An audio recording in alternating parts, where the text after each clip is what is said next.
Hey folks, welcome back to Tuesday Tips. I hope everybody had a good Thanksgiving. I know my stomach is still full from all the Thanksgiving food that I had on Thursday and even on Sunday. I even had leftovers today from the weekend, so yeah, I'm doing real good on this Tuesday. So today I want to talk about multiple offer situations since we are running into this more and more in this market with so few listings staying active on the MLS right now and so many buyers out there.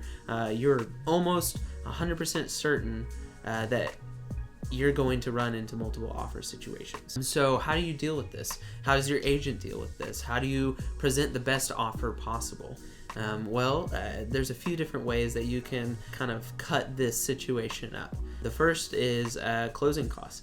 If you're asking for any kind of closing costs in your offer, make sure it's wrapped up into the price. So if you're asking for $3,000 in closing costs so you can have cash on hand to maybe renovate cabinets or something like that, make sure that your final and best offer is $3,000 over what it would normally be. So in other words, you're wrapping up your closing costs that you're asking for into the purchase price of that.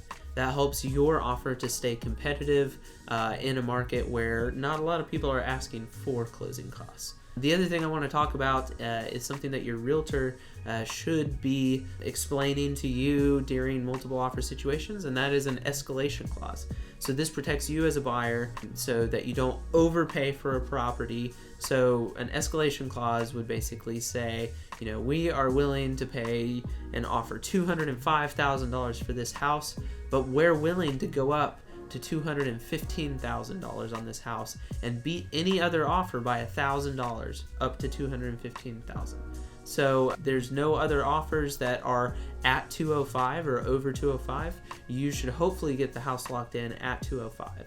But if there was an offer for just say 212 and your escalation clause allows you to go up to $215,000 and beat any other offer by $1,000, then you would have that house hopefully under contract at $213,000. So this helps save you money in the long run, as well as gives you a better chance of actually locking in a house and getting it under contract within your price range. So there's tons of different ways to slice the multiple offer situation. Hopefully your agent is using escalation clauses. Hopefully your agent is talking to you about closing costs, and hopefully your agent is talking to you about proper financing and what that looks like as a seller. A good question to ask your agent is, what would you advise your seller if you were selling this house as far as the offers go? And that's a great starting point for somebody who's a fairly experienced agent. They should have an answer for you and be able to advise you a couple different ways that you can kind of slice the pie, so to speak. So best of luck out there. I know that most of you have probably run into multiple offer situations.